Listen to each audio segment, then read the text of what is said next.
welcome to the Stoa. Today we have Daniel Pinchbeck with us. Daniel is the author of the upcoming book. He's the author of many books, but a newly released Afterlife, Is There Consciousness After Death? And we'll introduce Daniel formally in a moment, but the person that will be conversing with Daniel is our genius in residence, Evan McMullen. Evan, who had this epic series at the Stoa called The Bridge, which hopefully will be returning soon. And Evan is a huge fan of Daniel's. Apparently he baptized some of his books when he was taking baths. So we'll just one, okay. So how today is going to work, I'm going to take in Evan in a moment. He'll introduce Daniel and they'll have a conversation for 20 to 30 minutes. And if you have questions anytime, put them in the chat.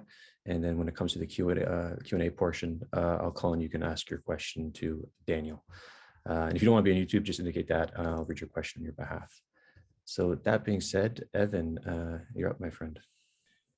Thanks, Peter. So today with us at the Stoa, we have, as Peter mentioned, Daniel Pinchbeck, who is the author of several great books, Breaking Open the Head, 2012, The Return of Quetzalcoatl, Notes from the Edge Times, and How Soon Is Now, as well as the book that we're focusing on today for the session, which is on the afterlife and is called Afterlife, Is There Consciousness After Death? Daniel's got a bunch of other projects. He was, I believe, a founder of Reality Sandwich and Evolver, and I'm going to forget all the other great stuff that Daniel's done. So all that being said, Daniel, it's great to have you here with the Stoa.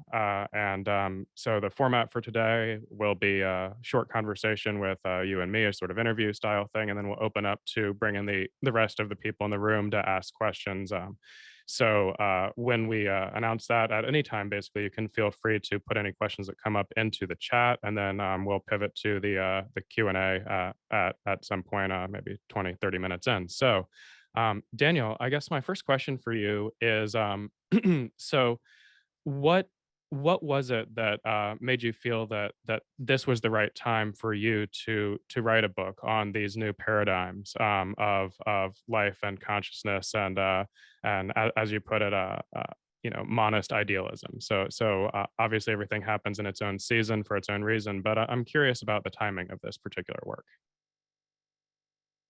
Oh, and sorry, you're on mute.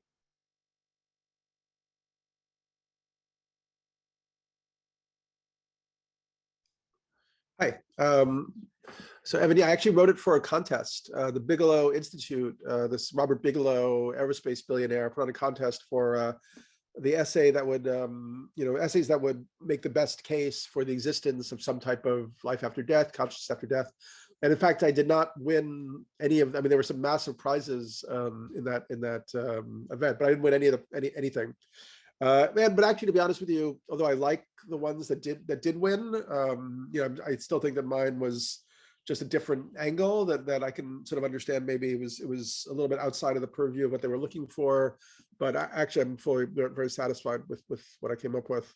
But yeah, I mean, these are issues that I actually, when I started my whole psychedelic journey when I was in my late 20s, this question of is there a soul, is there a spirit, is there any possibility of consciousness or something that exists beyond this life, was the spur that got me going in a way. I mean, at that point I had sort of been working in the New York media and editing a literary magazine with friends in the art world, but everybody that I knew was very much completely secular materialist, based on the scientific paradigm, sort of reductive materialist model, and didn't have any conception of anything existing outside of this, conscious being just an aspect of the physical brain and so on.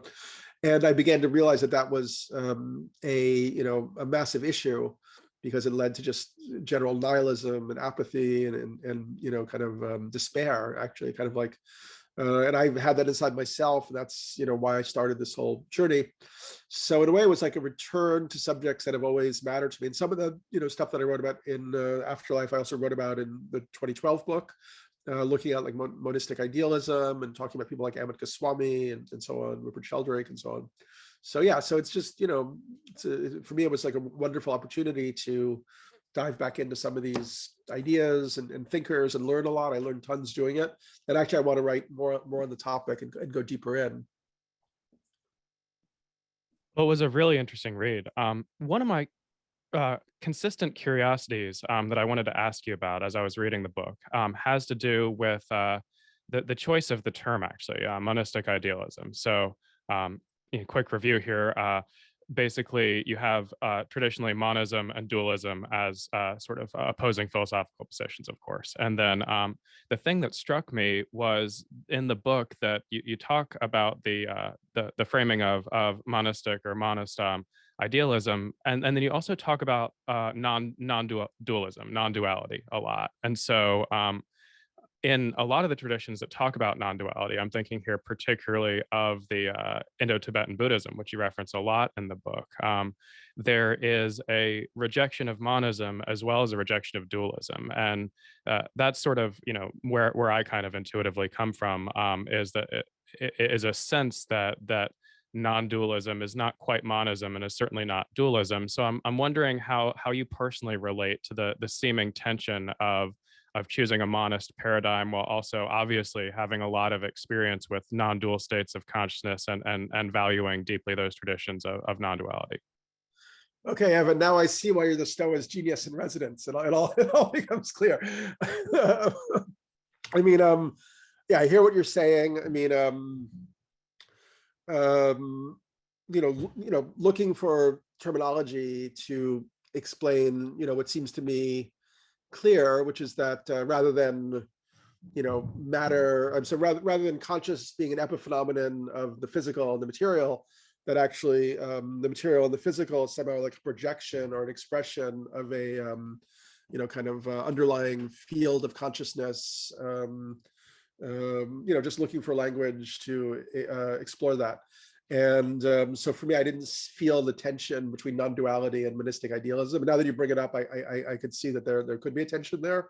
Yeah, these things get very, very kind of, we're talking about things that are, very, very difficult for language to, get into, in a way. Yeah. Yeah, absolutely. This is something I struggle with myself as well. I mean, it's definitely not an attempt at a gotcha here. It's just like, wow, it's so hard to put this stuff into words. So I do appreciate the difficulty there. I'm also curious to take another sort of angle on this. You mentioned physics quite a bit. You mentioned some of the physicists who've looked at this, David Bohm, Goswami, et cetera, and you mentioned string theory. So I'm curious, what's your take? This is just a wildly speculative question, but it's another thing that I just kept wondering as I was reading the book. Like, so imagine that it's 50 or 100 or 200 years from now, right? What sort of direction, as far as the because you talk a lot about the need for a sort of meta theory, if you will, that includes the predictive power of physics as we have it now, but also is able to deal with and come to terms with a lot of the phenomenological evidence that exists that you discuss in the book, and you also point us to a lot of other great sources on this. So I'm wondering, what's your intuitive sense for what that sort of unification is going to look like? Like, what parts of physics, what parts of our mystical traditions do you think are kind of most promising for that synthesis, and what might that synthesis look like? Yeah, just another small question.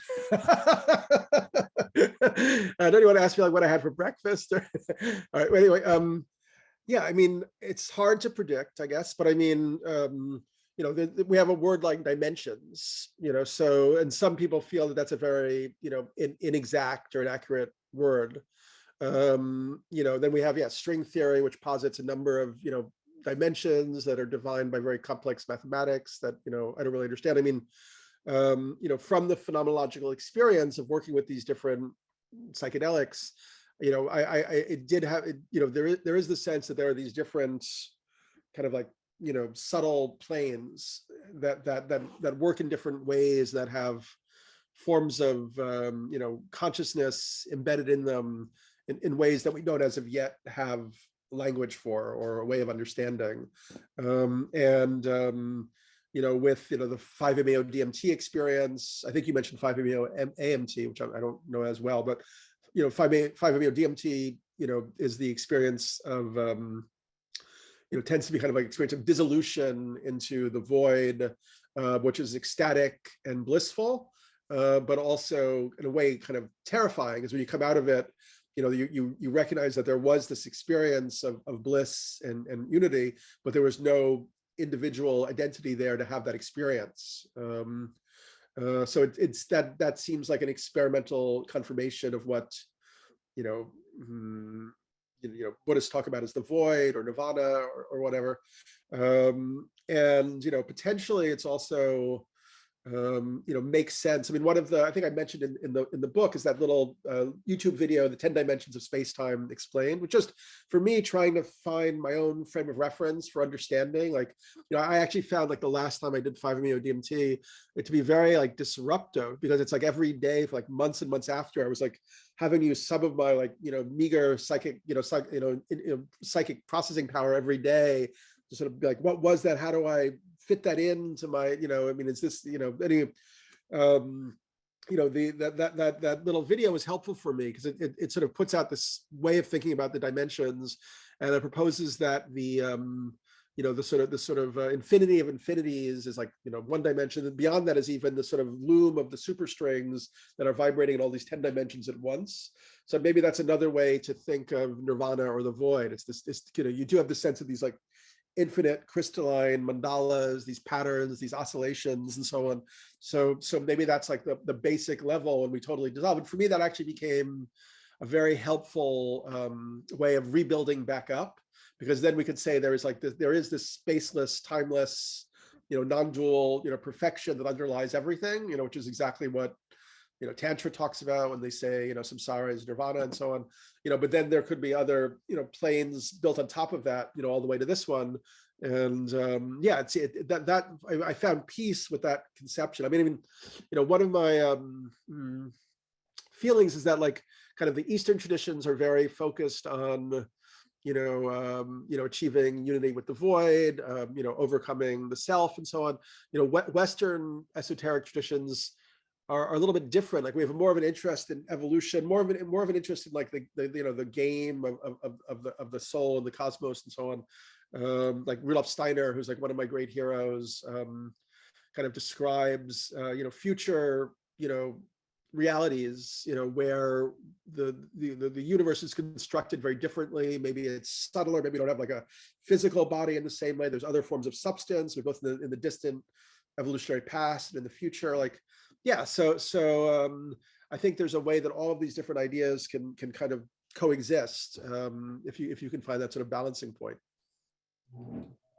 Yeah, one of the things that I struggle with in this sort of balancing act, if you will, is the sense of time itself, right?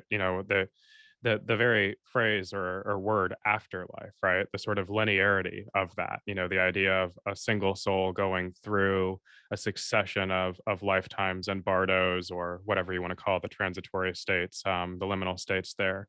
I've personally had a lot of psychedelic experience as well as sober experience, without any entheogenic assistance, that seems to involve recollection of just different lives with different rules in this sort of way. And the thing that I struggle to bring back from that is to fit that into a sort of linear timeline. So I'm wondering what your thoughts are on the sort of linearity or lack thereof, not necessarily of time as an objective concept, because we all know, anyone who's read your book at least knows, this is not compatible with modern physics, let alone, anything else. But do you have a sense of a sort of linear directed evolution of individual souls, or is reality a little bit more complicated and messy than that, in your opinion? Well, I mean, I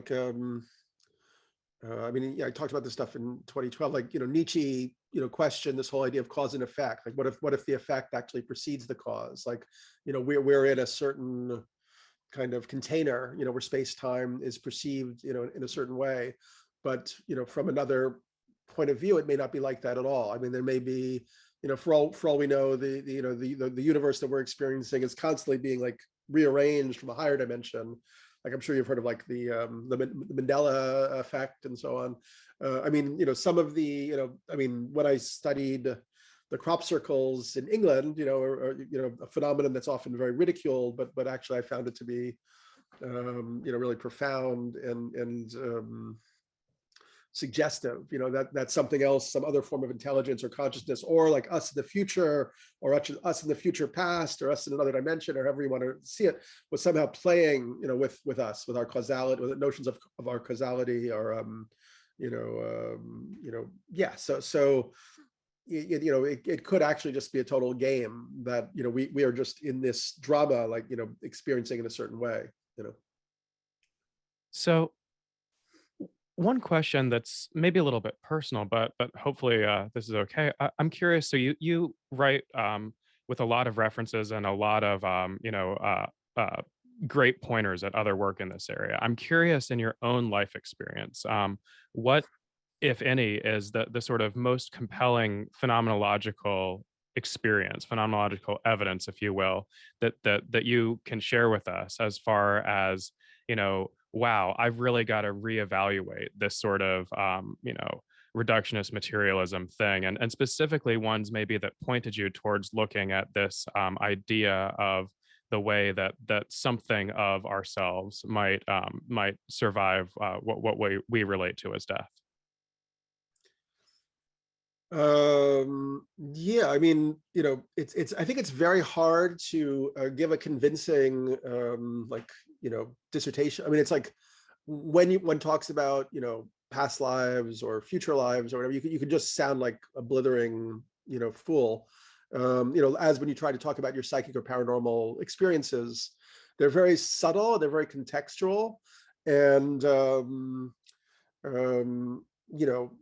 mean, I was given, it's been a little bit, I've sort of taken a long hiatus from, using entheogens for consciousness exploration and just sort of enjoying being like stable, normal consciousness, really.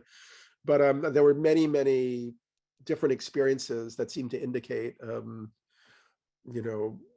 other forms of potential, other levels of reality. I mean, one of the most tangible, actually, you see, but it's going to sound like trashy, but this is can you see it? This is a pen in the shape of a snake that I pulled out of a tree on my block right after an ayahuasca experience in my house with friends.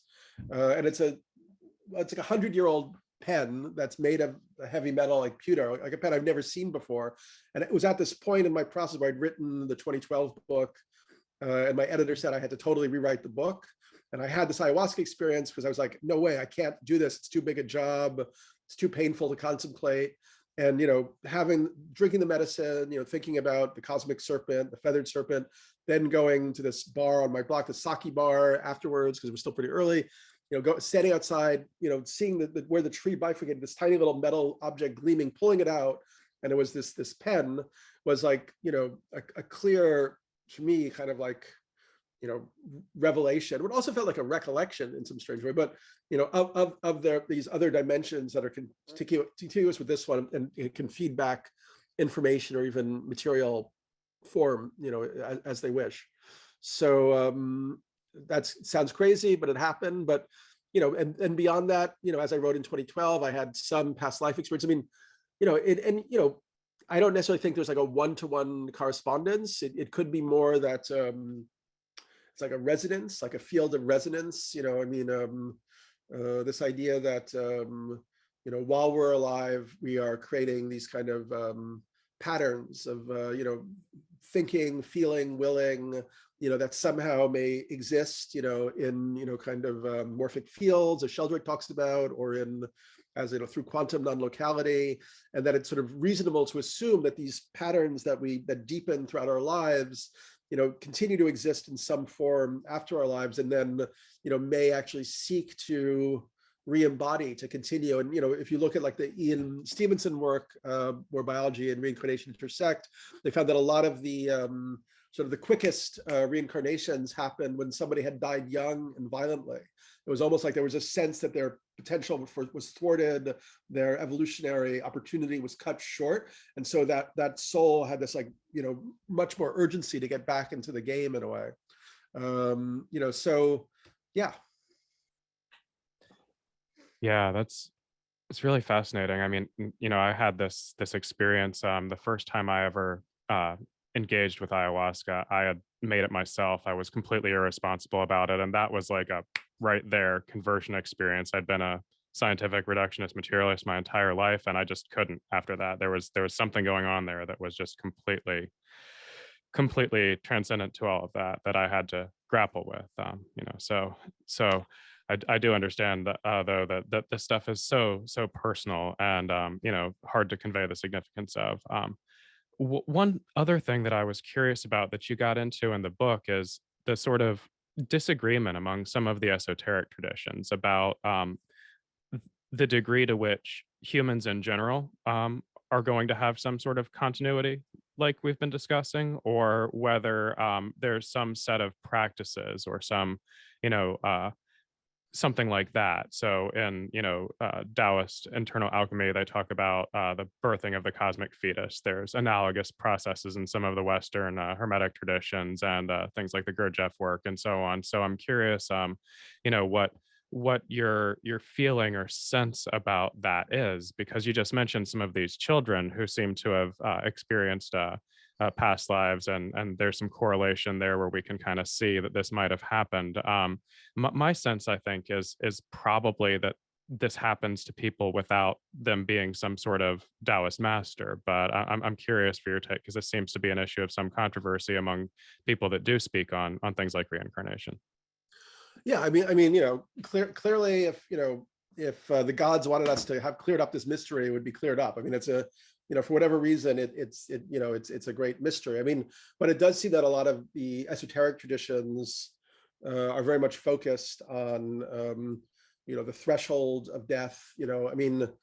One thing that I wrote about in that book, which I didn't see covered in any of the other essays for the Bigelow Conference, which were all very Western focused, was the Indo-Tibetan practices around like death meditation. And these have been highly verified, that you have these monks, and not just Tibetan, they can also be Thai or whatever, who've spent 30 to 40 years in intense meditation, living kind of a hermetic life. And when they die, their bodies do not decay, at least for several months. There's also the phenomenon of the rainbow body, where the physical bodies actually like shrink, become like this big, and sometimes disappear entirely, just leaving like hair and fingernails. I mean, those also seem to be, relatively well verified. And I, from my perspective, there's no reason to think that wouldn't happen. So that's a very interesting area. And then you have, there was a book that influenced me a lot by Julius Evola, who's like a very controversial esoteric, Western esoteric figure, but he wrote about alchemy, and that basically the Western alchemy was also very much focused on dream experience and reaching a point of continuity of consciousness between the dream state and even in dreamless sleep, which is what Hindu and Buddhist esoteric scholars talk about as the sort of the highest state of consciousness, where you're kind of like immersed in the void or whatever. So and apparently if you're able to, which I'm not able to do this myself, maintain consciousness throughout these stages, then like it's in a way you've transcended the physical being, in a way, like you have a sort of stability in the esoteric realms of what happens to your spirit after you pass. And then so in that essay I was talking about, like there are squabbles, like I didn't discover Bernardo Kastrup's work until after I wrote that. He wrote an essay for this competition, which I wasn't so impressed by. That I thought he saw more of a generic kind of absorption, back into the sort of cosmic, consciousness. Amit Goswami believed that near-death experiences were actually just things that happen kind of maybe right when the consciousness is coming back into the body. It sort of reimagines this backstory, and that mediumship he also thought was probably sort of psychic capacity, but sort of through some kind of non-local transfer mechanism. There are other people like Chris Carter, who had a 3-volume series, who I thought did a good job of providing the counter arguments to all of that. One of the stories that most fascinated me in the research that I did was about this guy, Frederick Myers, who was one of the founders of the Society for Psychic Research in the late 19th century, and in England. And Myers was good friends with like William James and so on. And at that point in the late 19th century, there were a lot of these like Victorian scientists who took spiritualism and mediumship very, very seriously, and they decided to fully investigate it. They hired like independent investigators. They went to India and so on, and they dismissed a lot of cases, debunked many cases, but some they found to be completely incontrovertible, and they did like tons of tests and and so on and so on. And so when Myers, he died at a fairly young age, I think he was like 52. Before he passed away, he and a few of his friends made a deal, and they were like, okay, like if one of us dies, we're going to try to communicate from the other side. And after Myers passed away, which I think was in 1900, I mean, he'd written this opus, The Survival of the Human Personality After Bodily Death, which got published after his death for various reasons, like 1902 or something. But all of these different mediums began to have contact with him, his spirit. And some of them didn't even know who he was. And they reached out. And finally, a bunch of his friends would meet with these mediums in London and spend hours and hours with the medium. And apparently, the medium was somebody who didn't have like a very high level of education, but when Myers had sort of entered into her, she was speaking at a very philosophical level, and they were basically picking up the same conversations they had when Myers was alive, and then continuing them, through this medium. So I mean, and I think there's a lot in that which is extraordinarily suggestive. Myers talks about this afterlife realm as being this kind of like meta-etheric dimension where you have a substantive body, similar to the body that you have in this space, but actually it has to do with these gradations in your sort of capacity of consciousness in this other reality, where at first the body is very similar to the body that we have in this state, and people even go to work in the astral world and so on, the meta-etheric world, and so on, and have like relationships and so on. But then slowly you free yourself of this dependency on the forms that you're familiar with, and then you can explore, these more freedom, zones of like free creation. And this is also resonates with a lot of what Steiner talks about, in his work. One of the things I always found fascinating about Steiner is that he's obviously a great, proponent of various esoterica, but also had a lot to say about how we live our lives here and now, and the sort of majority consensus reality, or call it what you will. So I'm curious, you're a really leading voice in a lot of these conversations about the ways that ancient mystical and esoteric worldviews can sort of interface with our modern understandings. And I know I personally have really learned a lot from your work. So one question I often like to ask people, and sort of a little bit of a focus here at the Stoa too, in the sense of practical philosophy, is how would you say that taking on this sort of worldview, this sort of philosophical position, and actually embodying it, how might that, or how should that change the way that we live in our daily lives and our interactions, if at all? Yeah, that's great. I mean, I think that totally is part of the point of the whole exploration. Well, as I mentioned at the beginning, in my late 20s, I'd started writing about environmental topics. And I just kind of hit a wall in terms of the media culture. It just felt that the ecological crisis, which was already in like 1999, was really apparent that we were heading for big trouble. People could not take it in, and I really began to realize that it was this kind of general nihilism, this general sense that life was meaningless, consciousness was only an epiphenomenon of the brain. I mean, now we're seeing a kind of like technological effort to extend the egoic self through either uploading into virtual networks, or potentially creating kind of like an immortal version of the physical body with nanotechnology and so on. Like Kurzweil wrote about, the singularity is near. I mean, that's kind of like the religious faith of the billionaire class and of the technocrats and so on. But I think that still leads to a deep sense of like separation, desolation, alienation, and aloneness, that you want to keep holding on to this egoic structure.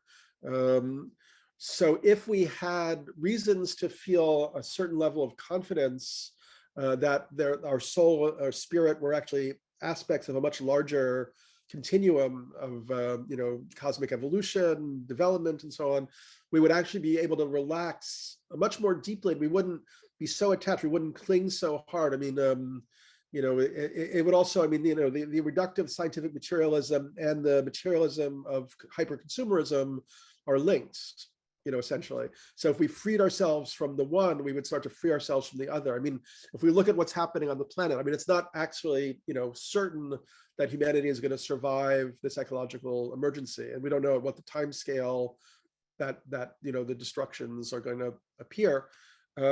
However, probably we will. We're a very resilient species. There are many, biomes on the planet and ecosystems and so on. Yeah,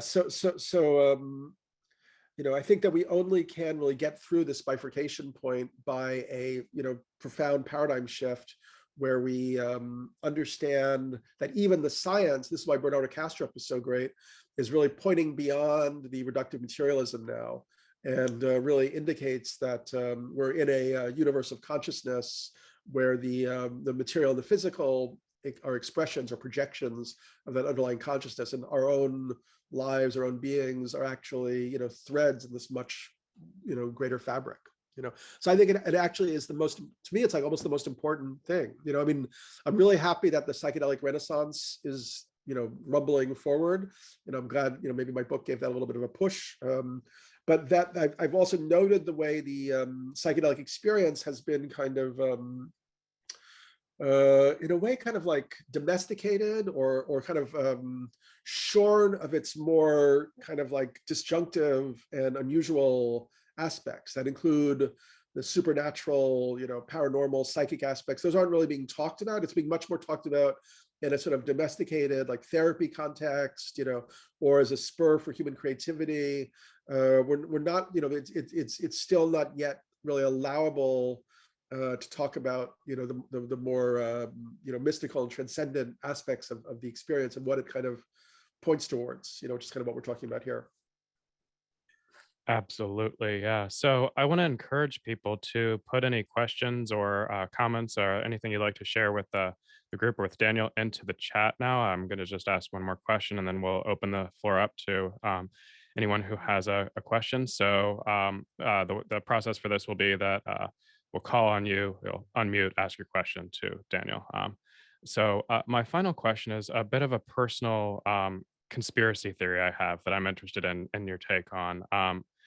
I notice when I go back and I read what we, often now refer to as the pre-Socratic philosophers, especially I'm thinking of people like Parmenides and Empedocles and Heraclitus and so on, that there seems to have been something going on in these people's experience that reminds me a lot more of the shamanic or the non-dual perspective than what we think of as Western philosophy in the tradition of Plato.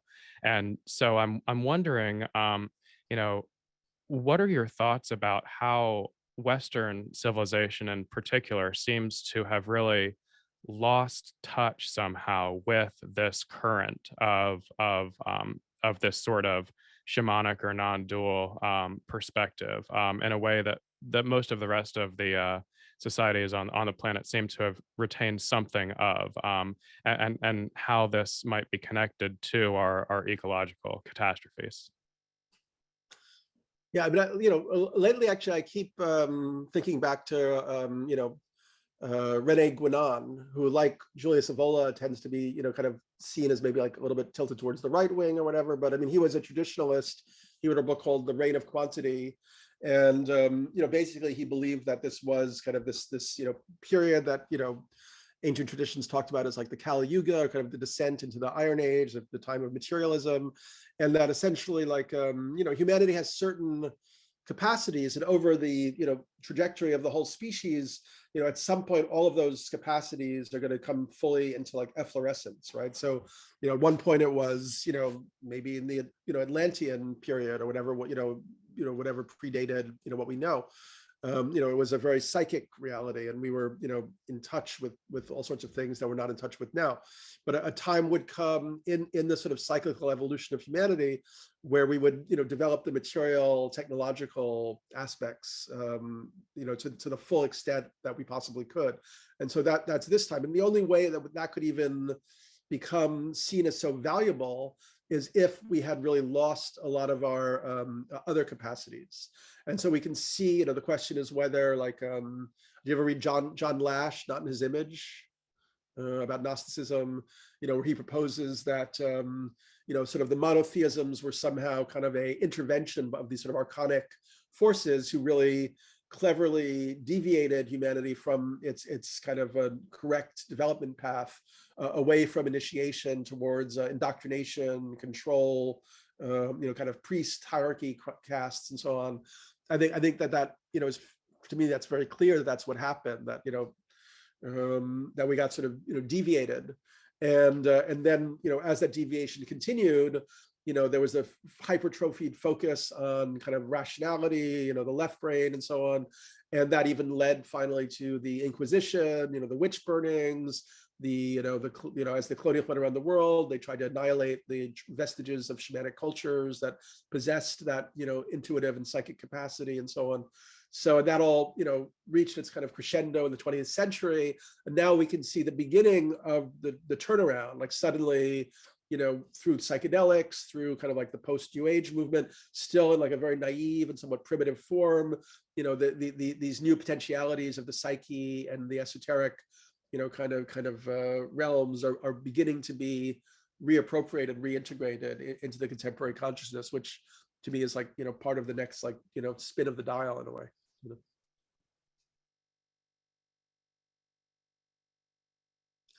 I think you might be muted. Mr. My bad. Thank you. So let's go ahead and get the rest of the room involved here. We've got a bunch of great questions, so I'll pass it back over to Peter to run the Q&A. Thank you so much, Evan. So yeah, let's go with we got another genius in residence here, Michael Smith. Michael, would you like to ask Daniel your question? Sure, I would love to. Hello, Daniel. It's nice to meet you. Hey, Michael. Hi. Yeah, so for the last while, I've been reading some of Stephen Jenkinson's materials, or taking that in. I'm guessing you're familiar. With the name, but I don't think, unfortunately, I've delved in. Okay. Right. So his big shtick, last I checked, was die wise, as opposed to dying well, like emphasizing the importance of preparing for the end of life. Although he would object to that phrase, it's not the end of life, but he has a kind of curious quality to it that actually emphasizes the unknownness and the importance of the fact that we don't know. Like one thing that one way that he highlights this is in the way that most people in practice actually don't know that they're going to die. Not they could, like, if asked the question, they could certainly answer, but something interesting happens when someone receives a terminal diagnosis. It's like the reality becomes something that they get, and that does a kind of transformation for them. And that seems to be based pretty heavily on the not knowing what happens at the transition. I'm curious. Part of the reason this is this strikes me as important is that there's a kind of sacredness I observe that arises when the topic of death comes up, not just abstractly, not just intellectually, but that there's something very sobering that arises when we actually orient to that. And that soberness seems to be really critical for the cultivation of wisdom through recognition of death. And a lot of conversation about the afterlife and about there being an afterlife seems to almost skip past that, or like try to move around it. So I'm just curious what your take is on that space of things. Yeah, but no, I love what you're saying. I mean, you know, our culture is clearly, you know, still in a very adolescent, you know, immature stage. I mean, yeah, it's like a drunk culture. I mean, you mentioned sobriety, you know, and yeah, I mean, so sobriety, you know, would be to, get past this repudiation or rejection of death and to accept finitude. Our whole culture has been, designed not to do that. I mean, there's like kind of a fascination with the undead, right? Like the zombie apocalypse, the vampire and so on. Yeah, I mean, it's yeah, that's it's for sure. I mean, I know that, for instance, like, the Buddha said, not even really to think about after death or these other realms, but, I think it's also within our human capacity to inquire into anything. I feel like we've been given, the capacity to reason and to think and to explore, to exercise that capacity in every domain. And, personally, I find it super interesting to, explore the works of people like Frederick Myers and the follow-ups to that and so on.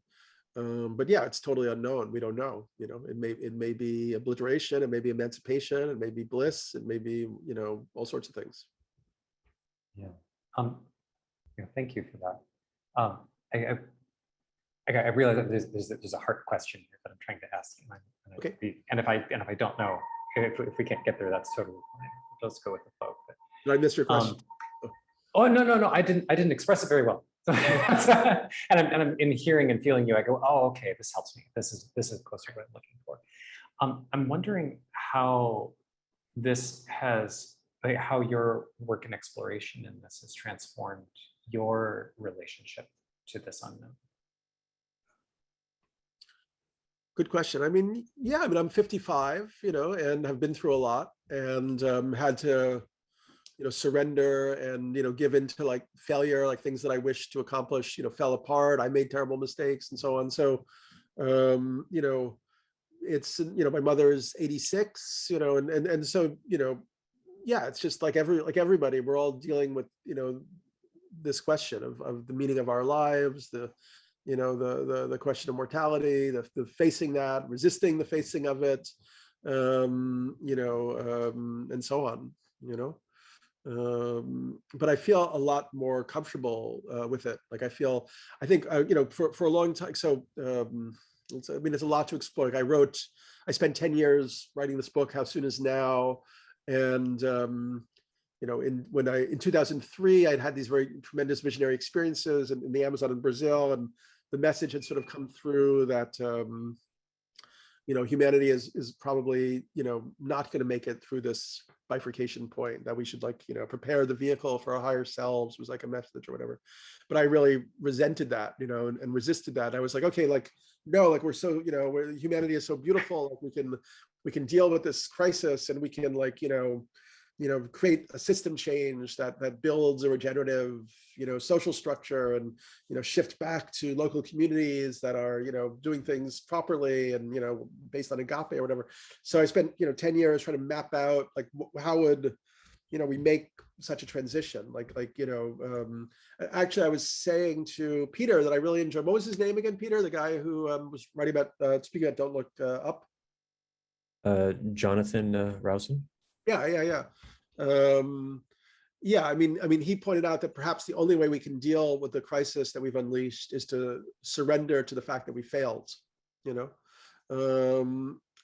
felt that resonated with me a lot. So yeah, surrender.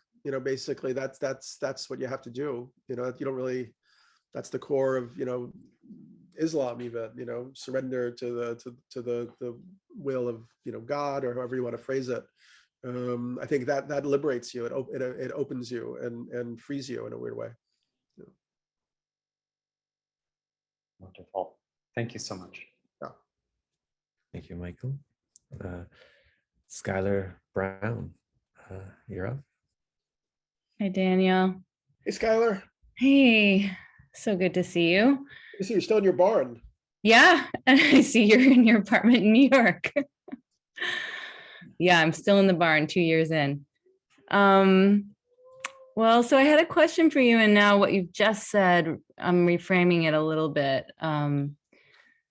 because I just heard you talk about the surrender, that we failed and we need to surrender. But my question was going to be about art and culture, because one of the things that I've always resonated with, just as a friend and I don't know, companion on the path, was that you come from a family of artists. You yourself are an artist. I've always felt the artistry in you, and I know that you really enjoy and appreciate, have lots of friends who are artists and music, and there's always been something, and maybe it was that we were growing up in New York City at a certain time, but I wonder if you still feel that art could change the culture, or given what you just said about failure and surrender, what is the role of the arts in this moment to, like, maybe like Joanna Macy talks about the hospicing, how do we, what can the artists do in this moment, or what do you see them doing, being surrounded by them as you are? I mean, in some ways I'm like a Blakean romantic, so I kind of believe in like the imagination is kind of like the ultimate frontier of reality. And, that's, in a way we have to liberate art, from art. Like, everything is an art project in a way for me, like, how we construct time. Like in the 2012 book, I wrote a lot about Jose Arguelles, who took the Mayan calendar and did like a modern reversion of it. So you could approach time as an art project. Money, you could approach redesigning currency as an art project. I mean, this is also something, although I've sort of gotten a little more distanced, from Burning Man for some reasons. Kind of, I felt that it took a slightly maybe divergent path.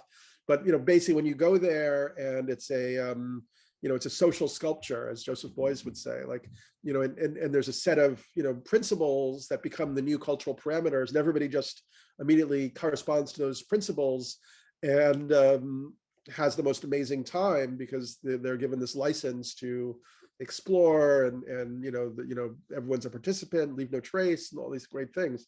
So I think, yeah, we should look at a lot. I mean, the art of the art object on the gallery wall, or even in the NFT or whatever, I think is very played out. Like, we're not seeing, like, and a lot of our cultural forms are kind of exhausted in a way, like the 3-act structure of the film or whatever, or the 3-minute structure of the pop song. Like, it feels like everything's on repeat in a way. But so I think the domain of art has, as art is always moving, and the experimental or the exploratory realm, for me, it would be more like social sculptures, how you could use the wisdom of art and creativity to approach something like currency or festivals, or redesigning time, so that we're living in natural time, harmonic time,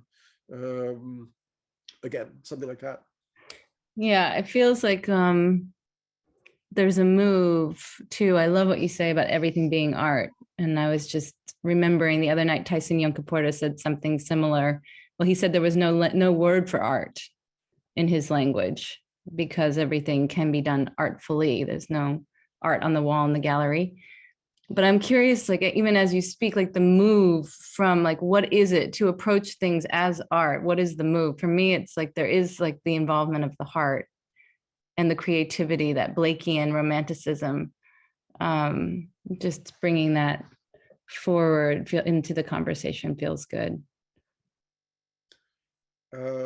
Yeah, I mean, I think art is proprioceptive. It's like, a combination of, intuitive and rationality, in a way, I mean, artists are in a weird way, like experimental scientists, phenomenologists, who field test things and then experiment with how that, responds. Actually, in terms of the afterlife, one of my kind of like ideas in a weird way is that actually, and other people have said that it may actually be the culture's belief structure, or whatever culture that you're part of, because we're talking about maybe very subtle kind of like quantum, layers of reality, the beliefs that you have about the afterlife, the beliefs of the culture that you're embedded in, may actually shape your after-death experience. So somebody from a Western culture, may not experience those Bardo realms as somebody from a, steeped in the Indo-Tibetan tradition may very much experience them, as written in the Tibetan Book of the Dead. So,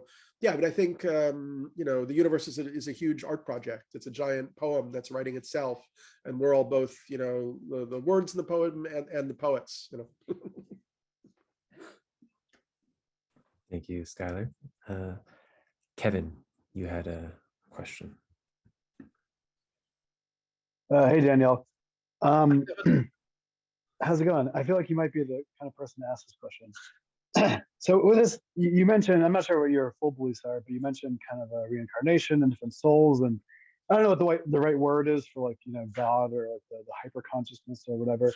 But I'm wondering what you think about the possibility for, say, like, God to put a soul into, or a consciousness to enter into, like, a computer, because like as we make these devices that are more complicated, like, and more, like, quote unquote intelligent, how do you see, like, this other plane sort of interacting with technology, and maybe a more broad question is, like, what do you think about like techno shamanism? There's a huge amount to unpack there. I mean, I mean, I'm not a Luddite. Like, I think there's amazing, things about technology. I'm very curious about, I think it's very much about the intention and the direction, and the purpose within which we're, creating and using technology.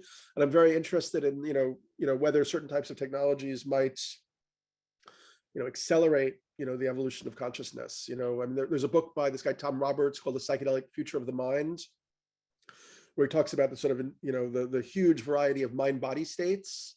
And, potentially we could use things like, binaural beats or augmented reality, or, maybe combined with psychedelics. I mean, I'm fascinated with the work of John Lilly, who was a scientist who he kind of created the isolation tanks. He explored communications with dolphins and whales.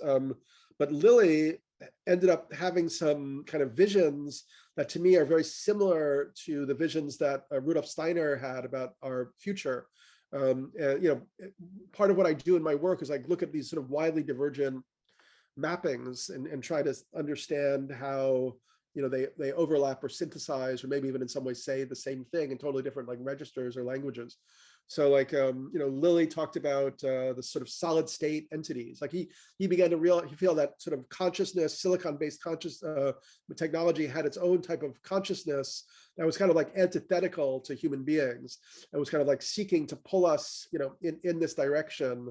And actually, he, ended up having this sort of, like, mythopoetic but somewhat tragic perspective on the human, kind of condition, in which, as a species descended from apes, we have, limited impulse control, limited, capacities, and our technology is, ultimately, from his perspective, is going to, like, overtake us.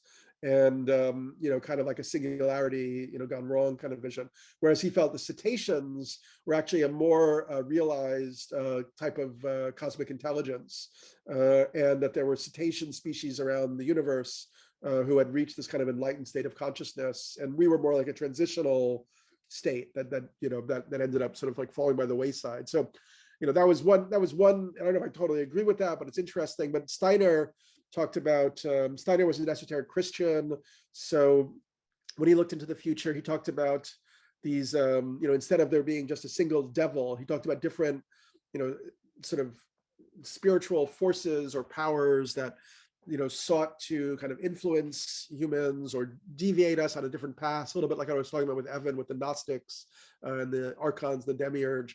So Steiner talked about Ahriman as one sort of a negative spiritual entity or energy, and that Ahriman was kind of connected to materialism, sterility, technology, and that Steiner actually saw that in the 21st century, which was, far away from when he was writing, there would be an event that he talked about as the incarnation of Ahriman, that would end up, having all sorts of, incredibly seismic effects in terms of, our evolution and so on.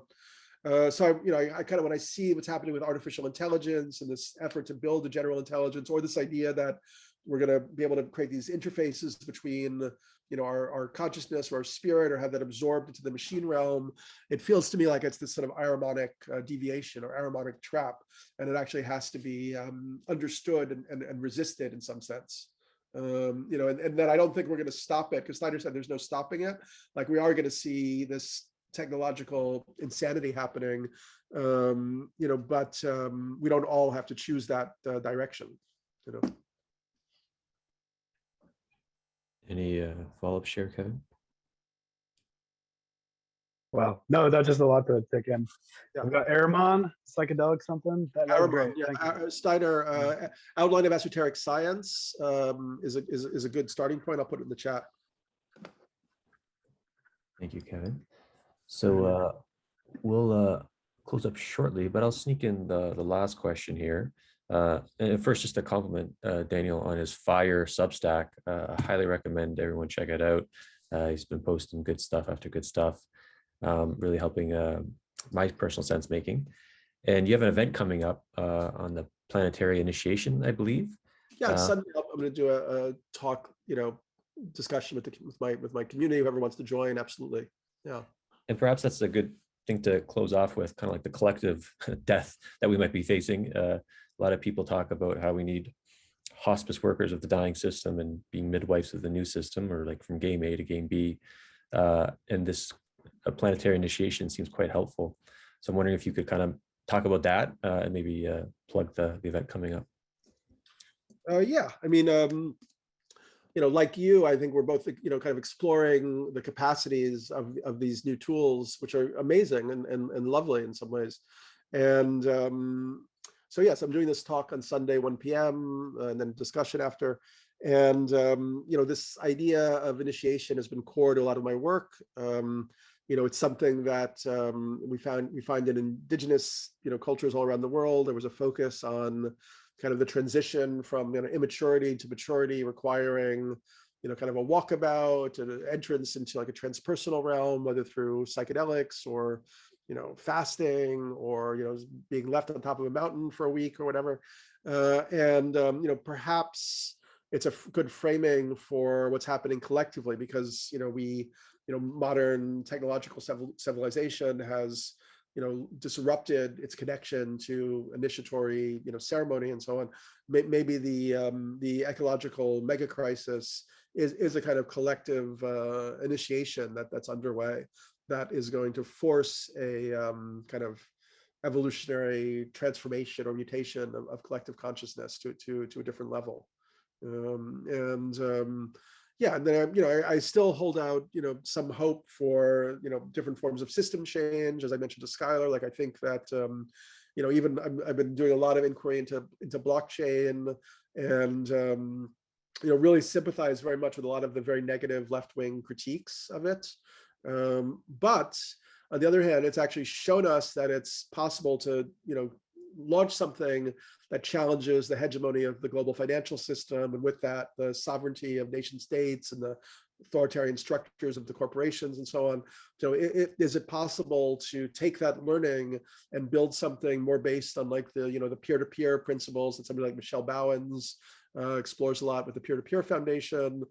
Could we actually get our hands in the dirt and build like sort of these tools that would be necessary for a positive transformation? I think a lot about like the Arab Spring as like a lost opportunity, like that happened I think 2011, right? Like those countries collapsed, the giant revolutions, the authoritarian structures were momentarily absent, but there were no tools for people to build new healthy democratic societies. And I remember feeling like there was like this guy from Google who was in Egypt, was one of the core figures in that moment. Why didn't Google step in and say, okay, guys, like we're going to build a tech platform that will help you make decision making that scales up from like the very local to the regional, even to the full collective level. But no, there wasn't anything like that. So then the dictator moved back in, the army and so on. So if we look at all the things that are happening, even in the US right now, like there's a sense of a slow meltdown or collapse of American society. Like kids in their 20s can't find jobs. I mean, I just was trying to buy a bowl in my neighborhood today, and like 3 stores that might have been useful have all closed. Like we're seeing this rapid contraction happening, and people are kind of dazed and confused, and kids are all on antidepressants. I mean, it feels like the society is close to a real cratering, which still could take 5 years. We may need another Trump or some other nightmare to go on, but nothing's going to improve unless there actually is a alternative model, not like a vision for how things could be reconstructed, then actual tools and even experiments underway in how we move in a different direction. So that for me feels like a very like hot topic and part of what I'm interested in, both with creating this DAO. And if you want, I can put this link to the Discord if anybody wants to. I mean, that's fully experimental. I have no idea. And as I said, I have a lot of concerns about the technology, but I think it's better to play with it than to ignore it. Very cool. And you can check out Daniel's Substack and other links, which I'll put on the video description. And we'll make some closing announcements in a moment for upcoming events at the Stoa. But Daniel, thank you so much for coming to the Stoa today. It was greatly appreciated. Yeah, thank you. Thanks so much for having me, Peter. It was really nice. And also thank you, Evan, for hosting today. So a couple of events coming up at the Stoa. We have Astrological Sense Making, a Blueprint to the Soul with Daljeet Peterson, our astrological in residence here at the Stoa. That's on February 1st. He's going to do like a birthday chart on the Stoa, on Stoa's birthday on March. So that's going to be super cool. And then super hype event coming up with John Vervaeke and Benita Roy. First time in the conversation ever here at the Stoa and anywhere, I think. Ecologies of the Self, Transformational Practices, and that's February 15th. And Skylar Brown has a series at the Stoa called Embodiment Hour. Skylar, do you want to plug that? Yeah, thank you, Peter. We spend an hour, we look at a piece of culture and then collectively sense in, feel in to what arises in our bodies, what feelings, what sensations, just as another modality, another way of sense making. It's really beautiful. Yeah, it's a super awesome session, and it helps kind of contrast a lot of the more heady topics. I can barely function anymore. I feel like I'm feeling too much these days.